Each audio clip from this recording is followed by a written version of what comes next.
In this lesson, we will introduce you to linked list data structure. In our previous lesson, we tried to implement a dynamic list using arrays, and we had some issues there. It was not most efficient in terms of memory usage, in terms of memory consumption. When we use arrays, we have some limitations. To be able to understand linked list well, we need to understand these limitations. So I'm going to tell you a simple story to help you understand this. Let us say this is computer's memory and each partition here is 1 byte of memory. Now as we know, each byte of memory has an address. We are showing only a section of the memory, that's why it is extending towards the bottom and the top. Let's say the address increases from bottom to top. So if this byte is address 200, the next byte would be address 201, and next byte would be address 202, and so on. What I want to do is I want to draw this memory from left to right horizontally instead of drawing it from bottom to top like this. This looks better. Let's say this byte here is address 200, and as we go towards the right, the address increases. So this is like 201, and we go on like 202, 203, and so on. It doesn't really matter whether we show memory from bottom to top or left to right. These are just logical ways to look at the memory. So coming back to our story, memory is a crucial resource and all the applications keep asking for it. So Mr. Computer has given this job of managing the memory to one of his components, to one of his guys, who he calls the memory manager. Now this guy keeps track of what part of the memory is free and what part of the memory is allocated, and anyone who needs memory to store something needs to talk to this guy. Albert is our programmer and he is building an application. He needs to store some data in the memory, so he needs to talk to the memory manager. He can talk to the memory manager in a high level language like C. Let us say that he is using C to talk to the memory manager. First he wants to store an integer in the memory. So he communicates this to memory manager by declaring an integer variable, something like this.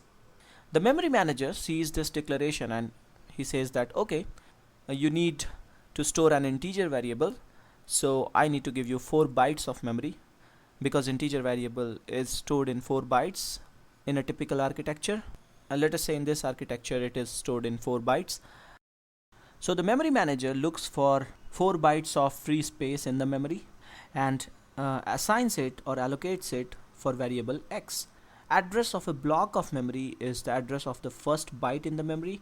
So let us say this first byte of memory here is at address 217.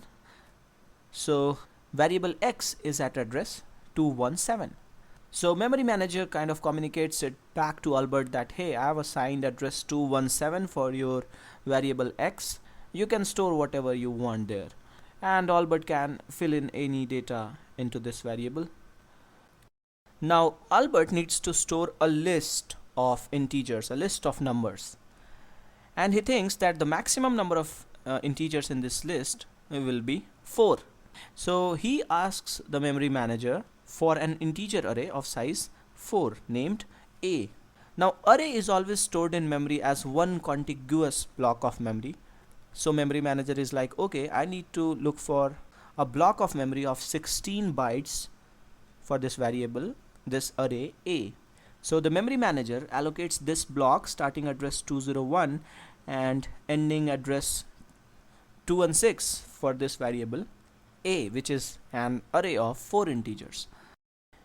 Because array is stored as one contiguous block of memory and memory manager conveys the starting address of this block, whenever Albert tries to access any of the elements in the array, let's say he tries to write some value at the 4th element in the array, which he accesses as A3, Albert's application knows where to write this particular value because it knows the base address, the starting address of the block A, the array A, and from base address, using the index which is 3 here, it calculates the address of A3.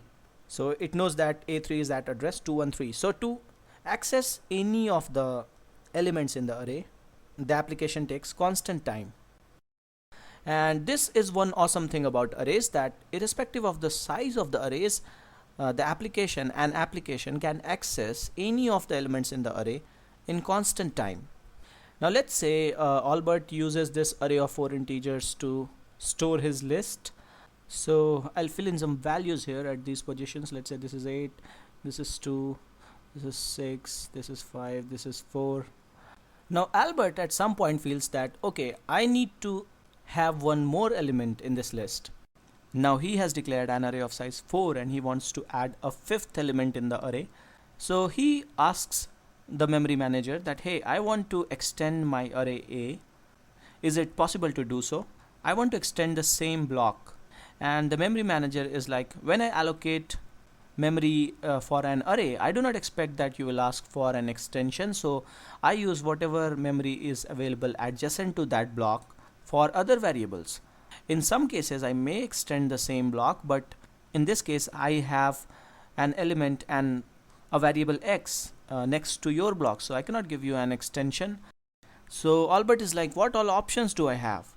Memory manager is like, you can tell me the new size and I can recreate a new block at some new address, and we will have to copy all the elements from the previous block to the new block. So Albert says that, okay, let's do it. But the memory manager is like, you still need to give me the size of the new block. Albert thinks that this time he'll give a really large size for the new array or the new block so that it does not fill up. This new block starting address 224 is allocated. Albert asks memory manager to free the previous block, and this is some cost. He has to copy all the elements, all the numbers from the previous block into the new block, and now he can add one more element to this list. And he has kept his array large this time, just in case he needs more numbers in the list. So the only option that Albert had was to create A as an entirely new block, as an entirely new array. And Albert is still feeling bad because if the list is too small, he is not using some part of the array, and so memory is getting wasted. And if the list again grows too much, he will again have to create a new array, a new block, and he will again have to copy all the elements from the previous block into the new block. Albert is desperately seeking a solution to this problem, and the solution to this problem is a data structure named linked list. So let us now try to understand linked list data structure and see how it solves Albert's problem. What Albert can do is that instead of asking the memory manager for an array, which will be one large contiguous block of memory, he can ask memory for one unit of data at a time, for one element at a time in a separate request. I'm cleaning up the memory here. Once again, let's say Albert wants to store this list of 4 integers in the memory. What if he requests memory for one integer at a time? So first he pings memory manager for some memory to store number 6. Memory manager will be like, okay, you need space to store an integer, so you get this block of 4 bytes at address 204. So Albert can store number 6 here. Now Albert makes another request, a separate request for number 5.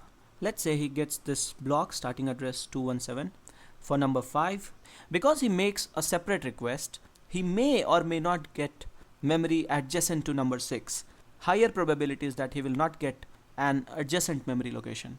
So similarly, Albert makes separate requests for number 4 and 2. So let's say he gets these 2 blocks at address 232 and 242 respectively for numbers 4 and 2. So as you can see, when Albert makes separate requests for each integer, instead of getting one contiguous block of memory, he gets these disjoint non-contiguous blocks of memory. So we need to store some more information here. We need to store the information that this is the first element in the list and this is the second element in this list. So we need to link these blocks together somehow. With an array, it was very simple. We had one contiguous block of memory, so we knew where a particular element is by calculating its address using the starting address of the block and the position of the element in the array. But here we need to store the information that this is the first block which stores the first element, and this is the second block which stores the second element, and so on. To link these blocks together and to store the information that this is the first block in the list and this is the second block in the list, what we can do is that we can store some extra information with each block.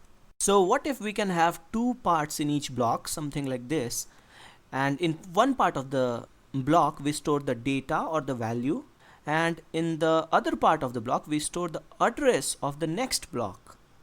In this example, in the first block, the address part would be 217, the address of the next block that stores 5, and in this next block or the second block, the address part would be 232. In the block at address 232, we will store the address 242, the address of the next block that stores number 2, and the block at 242 is the last block. There is no next block after this, so in the address part we can have address as 0. 0 is invalid address. 0 can be used to mark that this is the end of the list. There is no link to the next node or next block after this particular block. So Albert now actually has to request memory manager for a block of memory that will store two variables. One, an integer variable that will store the value of our element, and one, a pointer variable that will store the address of the next block or the next node in the list. In C, he can define a type named node like this. He will have two fields in the node, one to store the data, this field will be an integer, and one more field to store the address of the next node in the list. So Albert will ask a node. Albert will ask memory for a node from the memory manager, and the memory manager will be like, okay, you need a node that needs 4 bytes for an integer variable and 4 more bytes for the pointer variable that will store the address. Pointer variable also in a typical architecture is stored in 4 bytes. So now memory manager gives us a block of 8 bytes and we call this block a node. Now notice that the second field in the node structure is node star, which means pointer to node. So this field will only store an address of the next node in the list. So if we store the list like this in the memory as these non-contiguous nodes connected to each other, then this is a linked list data structure. Logical view of the linked list data structure will be something like this. Data is stored in these nodes and each node stores the data as well as the link to the next node. So each node kind of points to the next node. The first node is also called the head node, and the only information about the list that we keep all the time is address of the head node or address of the first node. So address of the head node kind of gives us access to the complete list. The address in the last node is null or 0, which means that the last node does not point to any other node. Now if we want to traverse the linked list, the only way to do it is we start at the head, we go to the first guy, and then we ask the first guy the address of the next guy, address of the next node, and then we go to the next node and ask the address of the next node. And this is the only way to access the elements in the linked list. If we want to insert a node in the linked list, let's say we want to add number 3 at the end of the linked list, then all we need to do is first create a node in the linked list. First create a node independently and separately. It will get some memory location. So we created this node with value 3. Now all we need to do is fill the address properly, adjust these links properly. So the address of this particular node will be filled in this node with value 2, and this node, the address part can be null, so it is the last node, it does not point to any other node. Let's also show this these nodes in the memory here. So I've written the address of each node in brown at top of these nodes, and I've also filled in this address field of each node.